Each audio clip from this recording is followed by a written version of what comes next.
everyone, welcome to Fluent Learning, and in this video we are going to continue class 6 geography chapter number 1 the earth in the solar system।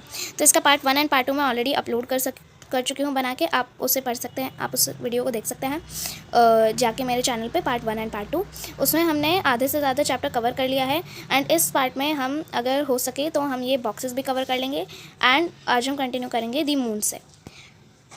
तो चलिए continue करें। दी moon, जो moon है वो अर्थ का एक ही natural satellite है। मैंने आपको नेचुरल सैटेलाइट और आर्टिफिशियल सैटेलाइट्स क्या होती है ये पढ़ा दिए हैं, पर अभी हम एक और बार उन्हें पढ़ने वाले हैं।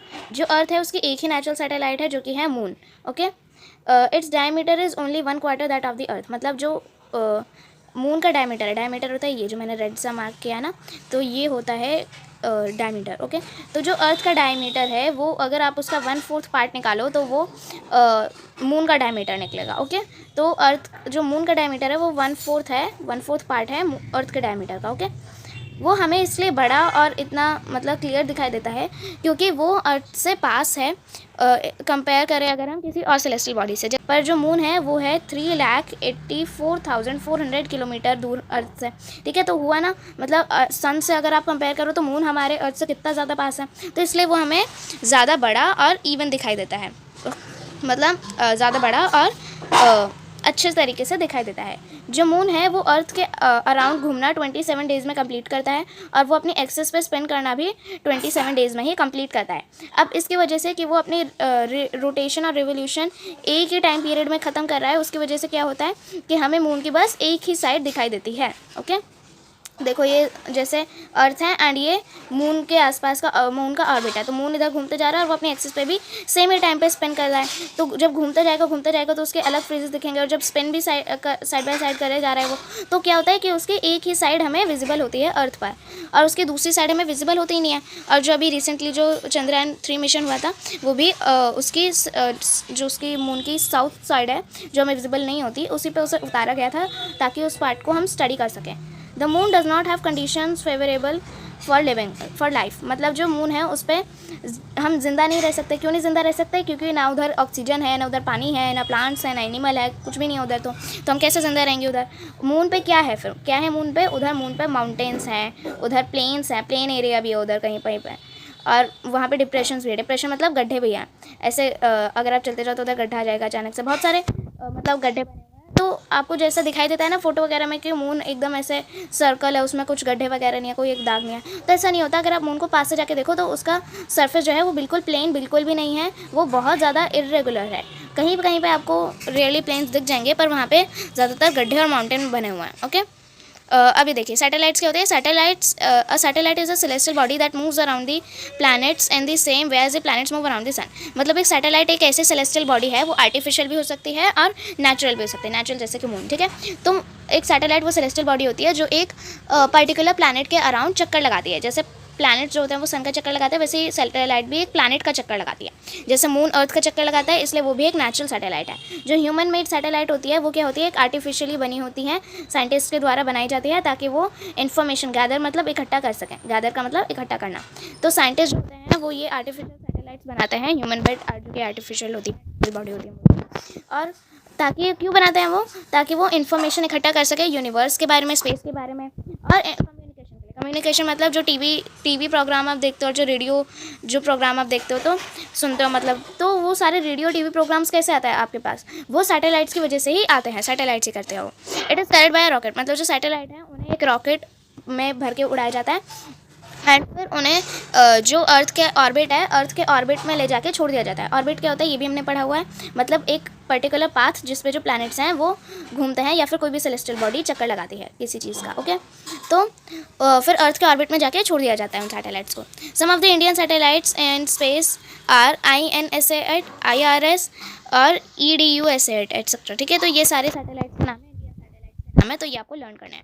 इंडियन सैटेलाइट्स, ओके, ये आपको एग्जाम में भी पूछा जा सकता है। Name some of the Indian satellites, तो ये आपको लर्न करना पड़ेगा। मून के सरफेस पे क्या है? माउंटेन्स, प्लेन्स और डिप्रेशंस बने हुए हैं और वो अपनी शैडो कास्ट करते हैं मून के सरफेस पे। ठीक है, मतलब जैसे ऐसे माउंटेन बने हुए हैं तो मून के सरफेस पर उनकी शैडो बनती है। ओके, अब आप बोलोगे कि शैडो कैसे बनती है? उधर सनलाइट मतलब लाइट कहाँ से आती है? तो सन है ना, तो सन अपनी लाइट जब भेजता है। तो आपने साइंस में भी पढ़ा है कि कैसे वो बनती है, शेडोज़ बनती है।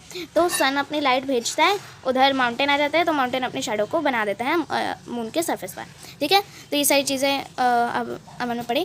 फिर look at the full moon and observe these shadows. तो आप अगर फुल मून को देखो तो आप इनकी शेडोज़ देख सकते हो। ये देखो, ये जो ब्लैक ब्लैक पोर्शन आपको दिख रहा है ना, ये इनकी शेडोज़ वगैरह बनी हुई हैं, ओके। शैडोज़, और यहाँ पे कुछ कुछ वो भी हो सकता है माउंटेन वगैरह, क्योंकि दूर से देख रहे हैं, ओके। तो एस्टेरॉइड्स, अब पढ़ते हैं एस्टेरॉइड्स के बारे में। एस्टेरॉइड्स और मीटियोराइड्स के बारे में आपको अगर ऊपर ऊपर से बताऊँ तो एस्टेरॉइड्स और मीटियोराइड्स जो होते हैं वो जो स्पेस में वो हैं पत्थर के पीसेज है ना, वो होते हैं एस्टेरॉइड्स और meteoroids. Apart from stars, planets and satellites, there are numbers tiny bodies which also move around the sun.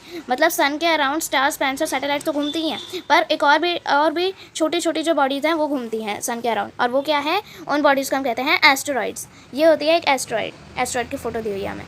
They are found between the orbits of Mars and Jupiter. अब ये देखो, मैं आपको दिखाऊँ एक एस्टेरॉइड बेल्ट, एक मतलब हमारे जो सोलर सिस्टम है उसमें एक एस्टेरॉइड बेल्ट प्रेजेंट है, ओके। आप अपने पेज पे अगर ये वाला डायग्राम खोलो तो आपको इधर एस्टेरॉइड बेल्ट दिखाई देगी। ये देखिए, ये जो बनी हुई है एस्टेरॉइड बेल्ट, ये मार्स और जुपिटर के बीच में लोकेटेड है एस्टेरॉइड बेल्ट। इधर क्या होता है, इधर बहुत सारे एस्टेरॉइड्स बने हुए हैं, देखो ये पूरी जो है इधर एस्टेरॉइड ही एस्टेरॉइड घूमता है, ठीक है। तो इसलिए मार्स पे जो है वो बहुत ज़्यादा कॉमन है एस्टेरॉइड बेल्ट का हमला होना, मतलब इसमें जो एस्टेरॉइड्स हैं, एस्टेरॉइड्स मार्स पे गिरते ही रहते हैं, ठीक है। इसलिए मार्स पे भी बहुत इरेगुलर सरफेस है, क्योंकि इधर एस्टेरॉइड्स का गिरना काफ़ी कॉमन है। हाँ, तो अभी हमने एस्टेरॉइड बेल्ट के बारे में पढ़ लिया कि मार्स और जुपिटर के बीच में लोकेटेड है, ये आपको पेपर में पूछा जा सकता है। Scientist are of the view that asteroids are a part of a planet which explode many years ago. Scientist क्या बोलते हैं एस्टेरॉइड्स के बारे में? साइंटिस्ट ये बोलते हैं एस्टेरॉइड्स के बारे में कि एस्टेरॉइड्स वो पीसेज हैं जब एक प्लैनेट जो है वो काफ़ी सालों पहले एक्सप्लोड, मतलब फट गया हो, ठीक है। वो क्या बोलता है कि कोई प्लैनेट रहा होगा सोलर सिस्टम में, एंड फिर वो बहुत सालों पहले फट गया होगा, उस फटने की वजह से जो उसके छोटे छोटे पीसेज हैं अब वो एस्टेरॉइड्स के फॉर्म में स्पेस में घूम रहे हैं, ठीक है। साइंटिस्ट ऐसा सोचते हैं। मीटियोराइड्स, और मीटियोराइड्स के बारे में पढ़ते हैं। मीटियोराइड्स जो होते हैं वो स्मॉल पीसेज हैं रॉक्स के विच मूव अराउंड द सन। वो भी स्मॉल पीसेज हैं रॉक्स के जो कि सन के अराउंड घूमते हैं, वो है meteoroids. Sometimes these meteoroids come near the earth and tend to drop upon it. मतलब कभी कभी क्या होता है, ये जो मीटियोराइड्स हैं वो अर्थ के पास आ जाते हैं और उनके ऊपर उसके ऊपर गिर भी जाते हैं, ठीक है। मतलब पर गिरते तो हैं, पर क्या होता है कि वो अर्थ के एटमॉस्फेयर में आते ही क्या होता है, वो इतनी ज़्यादा उनकी वो बढ़ जाती है, मतलब उनमें आगे लग जाती है, ठीक है। हाँ, देखो जैसे मीटियोराइड्स गिर रहे हैं, बहुत स्पीड से गिर रहे हैं मीटियोराइड्स, बहुत ज़्यादा स्पीड से, तो स्पीड से गिरते जाते हैं तो आपने देखा होगा मूवी वगैरह में भी कि उनमें आग लग जाती है।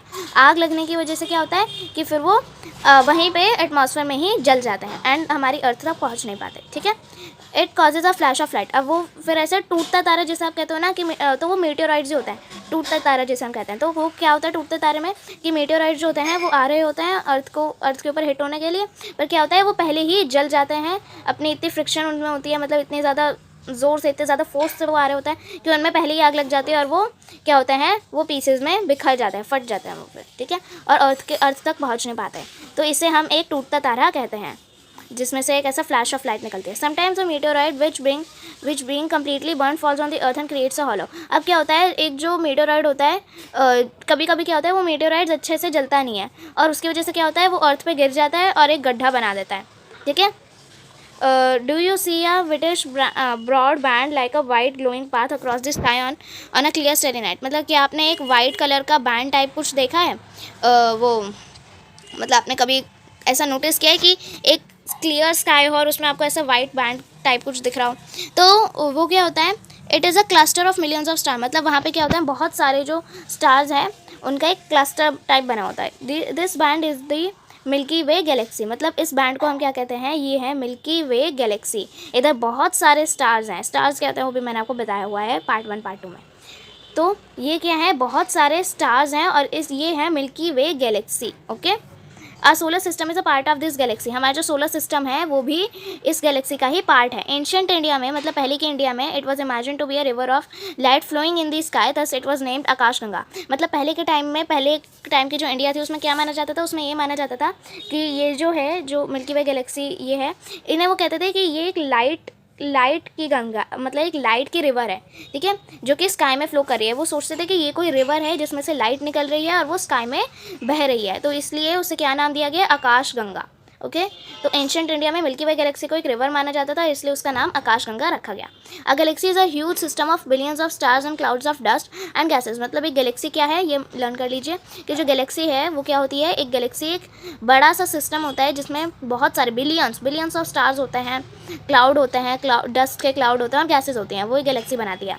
There are millions of such galaxies that make the universe. अब ये देखिए बहुत सारे स्टार्स वगैरह मिलके एक गैलेक्सी बनाते हैं और बहुत सारी गैलेक्सीज मिलके एक यूनिवर्स बनाती हैं, ठीक है।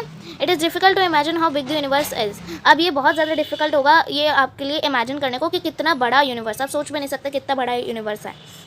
Scientist are still trying to find out more and more about it. मतलब साइंटिस्ट जो हैं वो यूनिवर्स के बारे में जानने के लिए अभी भी बहुत ज़्यादा मेहनत कर रहे हैं। We are not certain about it size but we know that all of us you and I belong to this universe. हमें तो ये नहीं पता कि यूनिवर्स कितना बड़ा है, पर हमें इतना ज़रूर पता है कि आप और हम सब इसी यूनिवर्स का एक छोटा सा हिस्सा है, ओके। अब ये देखिए इधर भी आपको एक ब्लू कलर का ये दिया हुआ है जिसमें आप अब खुद को रिलेट कर सकते हो कि आप कैसे एक यूनिवर्स का पार्ट हो। क्योंकि ये देखो ये हम लोग हैं, ये अर्थ है और ये सोलर सिस्टम है अर्थ के अंदर, मतलब सॉरी सोलर सिस्टम के अंदर अर्थ है एंड सोलर सिस्टम किसके अंदर है, मिल्की वे गैलेक्सी। और मिल्की वे गैलेक्सी और भी बहुत सारी गैलेक्सीज़ हैं जो कि यूनिवर्स के अंदर हैं। तो इस तरीके से आप वो कर सकते हो, खुद को रिलेट कर सकते हो कि कैसे आप यूनिवर्स का एक पार्ट हो, ओके। तो अभी हमने मेटेओराइड्स तक पूरा चैप्टर कंप्लीट कर लिया है। बस हमें इसके साइड वाले do you know facts discuss करने हैं एंड इसकी बैक एक्सरसाइजेज डिस्कस करनी है, तो वो हम नेक्स्ट पार्ट में करेंगे। तब तक के लिए आप लोग ये चैप्टर को रिवाइज करते रहिए एंड थैंक यू।